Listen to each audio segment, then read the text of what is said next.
yu hai leo,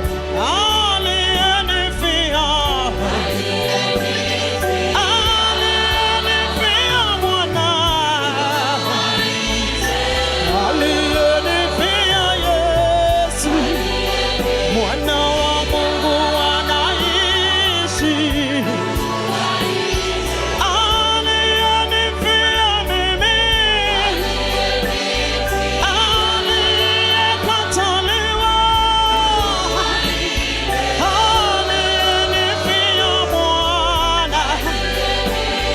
Yesu anaishi leo, magonjwa yote yametoweka kwa sababu Yesu yu hai leo,